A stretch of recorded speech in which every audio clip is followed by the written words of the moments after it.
Hi, this is my follow-up to my router table, Ozito router table review or assembly. Wasn't really a review, and I'm going to, in this video, I'm going to attach a router to the router table.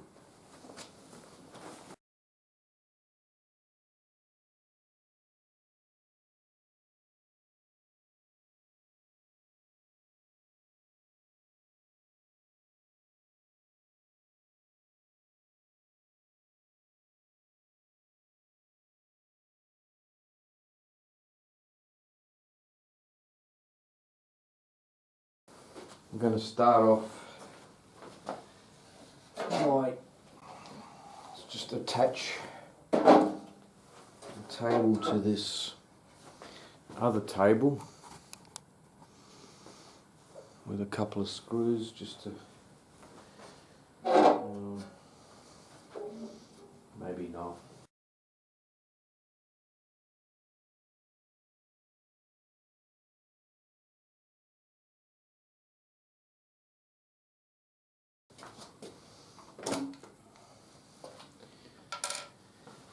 You might recall from my last video, the main problem was that the underside of the table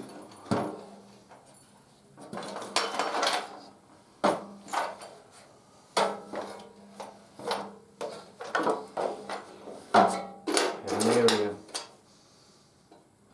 for mounting the router which only allowed for a router with a 155mm base. This router, my original router choice, wouldn't fit.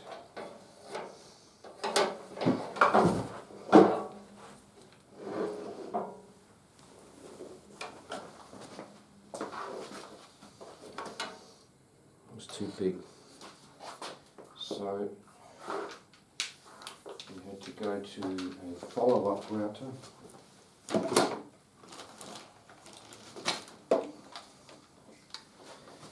The base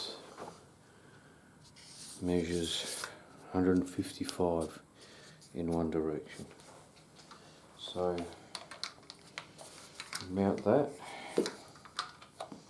The other thing that should be noted, it's not a bad idea to have a router with an on-off switch.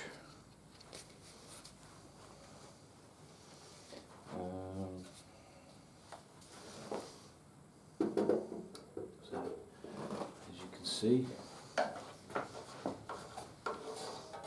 it fits neatly into the recess.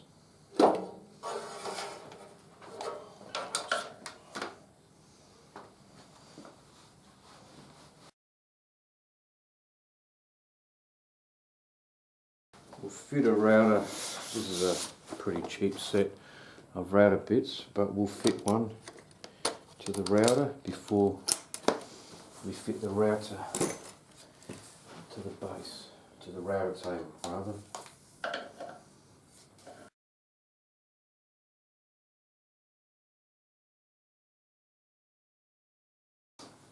I'll remove the router dust collector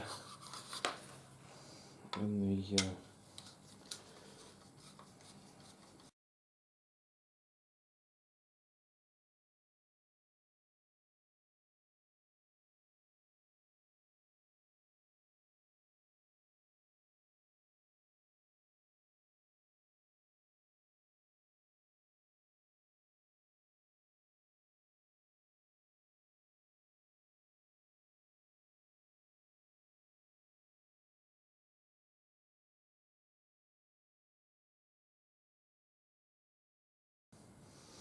we'll fit this particular profile bit.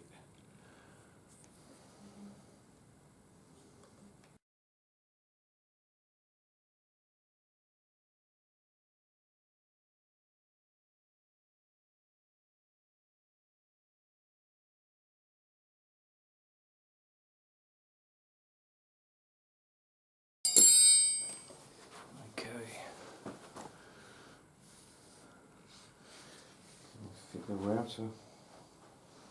It's also speed controlled. It's an old router, but it will do the job.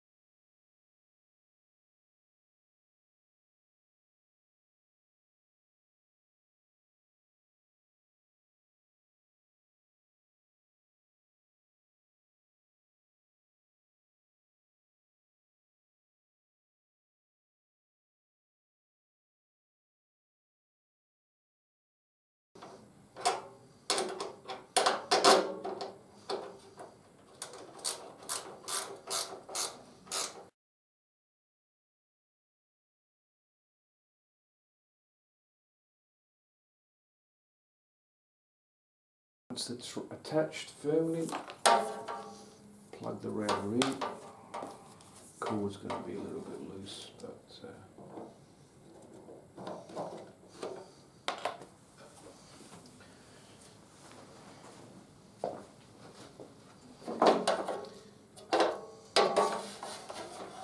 turn the router table over.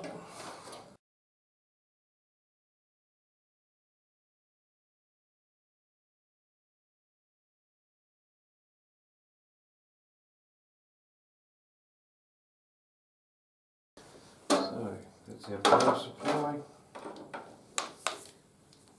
Just trying to keep these cords neat. We need to change the insert.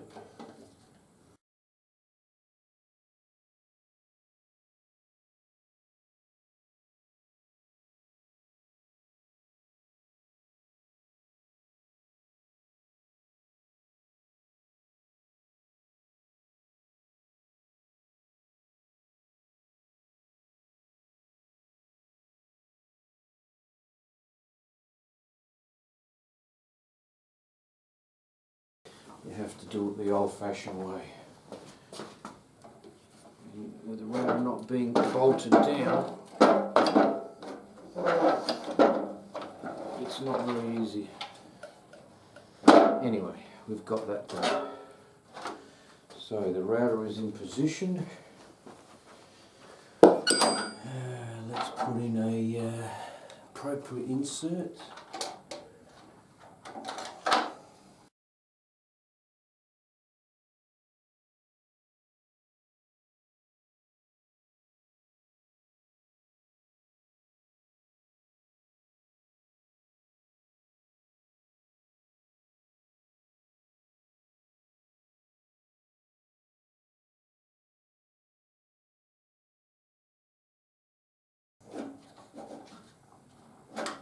It's important that you locate the router correctly. Just put a couple of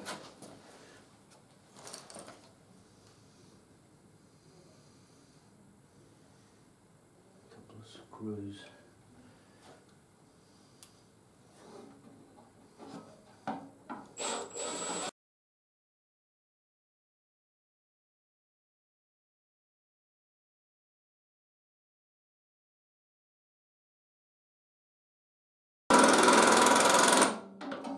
Okay, table's firm.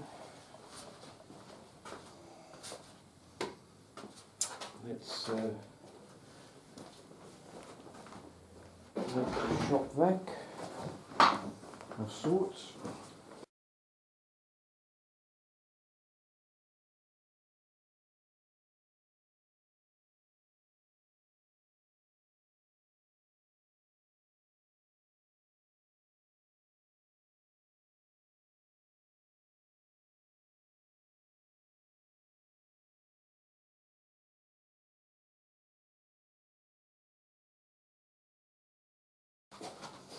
We're ready.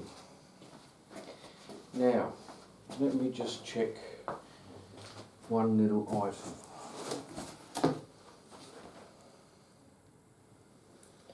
Now, as I mentioned, the base of the router cannot be any bigger than 155 millimeters. And I'm just checking if it specifies that on the box.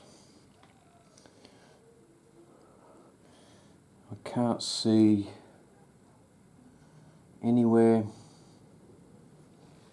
on the box where it specifies the base of the router table. So unless you can take the base off your router, what am I saying, the base of the router. Right, specifies the size of the router table, specifies the power, router maximum power, router bit maximum, weight of the router, total weight, but it doesn't actually tell you on the box that you need a router with a 55 millimeter base, otherwise it won't fit unless you can figure out a way of removing the base and replacing it with an alternative base. The other thing, which is an advantage, is to have a router that doesn't have a trigger mechanism, an on and off switch. So let's try, let's boot this up and see what happens. So we've got this on, so let's see. Hopefully nothing blows up on us. Just put it on and see what happens. So switch the router on.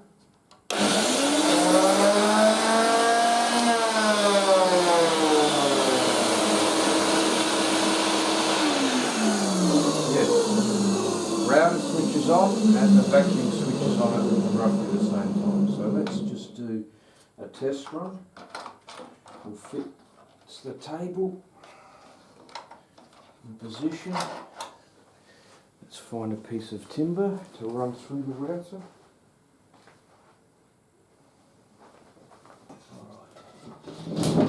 I'm going to try this one. It's a bit nicer, a nicer piece of timber. So I'm going to position this under the featherboard. Give ourselves a little bit of play. Got the featherboard in place. Yeah.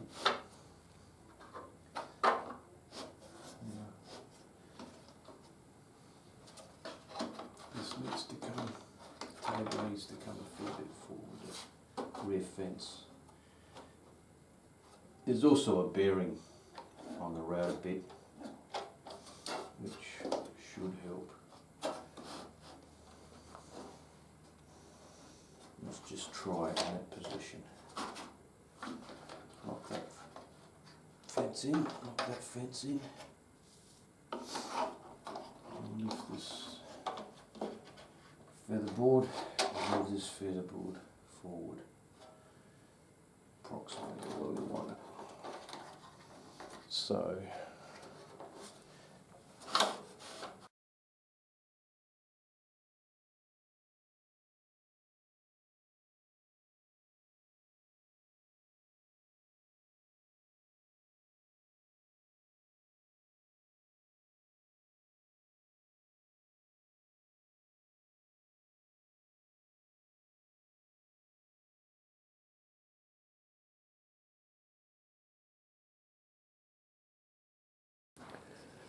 not sure if you can see that, but seems to have created a fairly good, I think, profile. There's a bit of a divot where we stopped. There's a bit of movement, but With a little bit of adjustment, I'm sure you'll be able to get a nice finish. There's a good example there. Pretty right.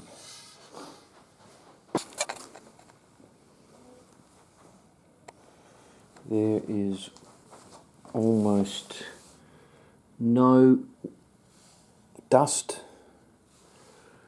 The collection system is very good, and the shop vac has pretty well collected every little bit of dust that was created by the router. Now, I think I'll just do one more test run, and I'll use a bit that doesn't have a bearing.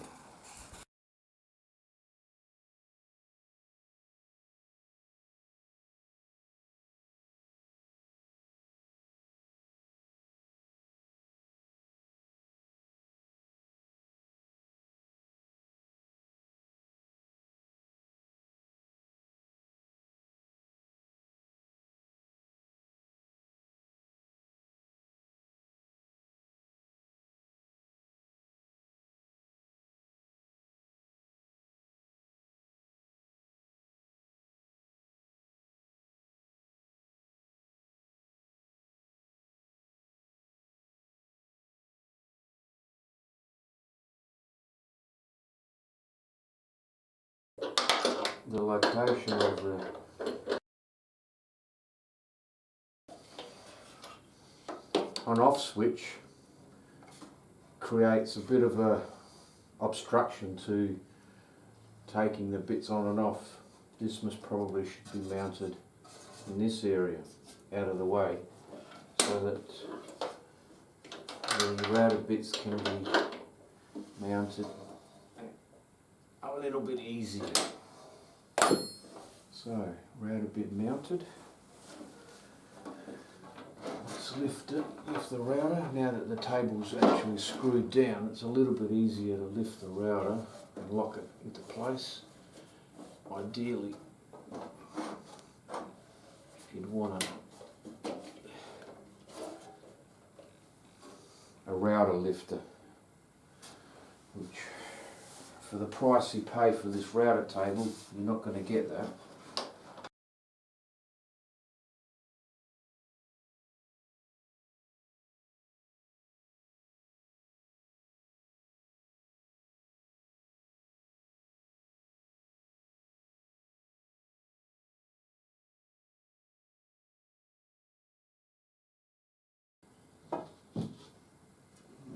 Back to the drawing board, we'll use the same one.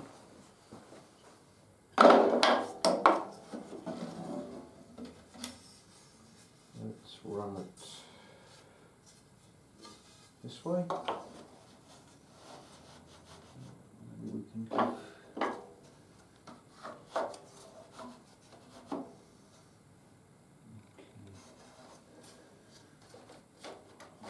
Push that feather board closer.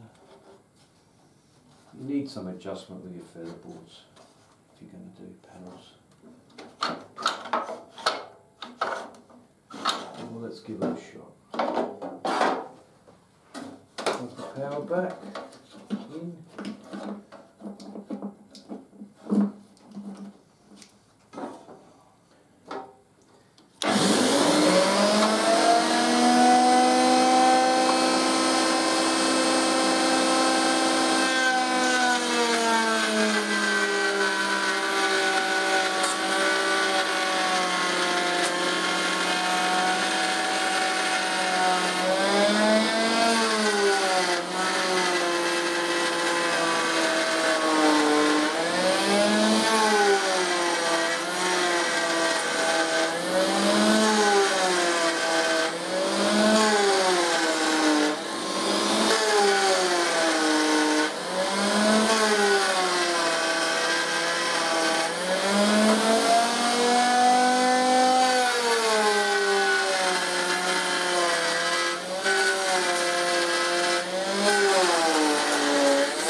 And there we have a nice dovetail profile.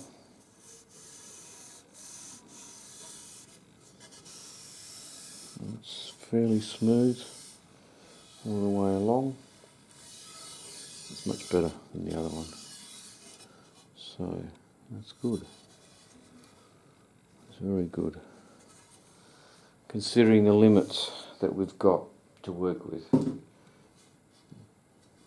router table isn't that big and the router isn't a very powerful one. Let's just check what the rating on the router is.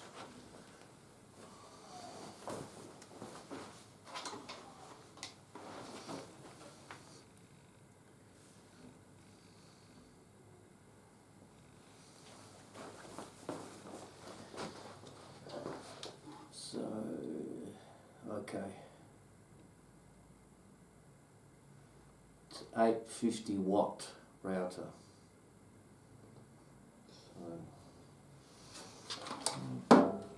speed it a little bit.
Certainly does a reasonable job.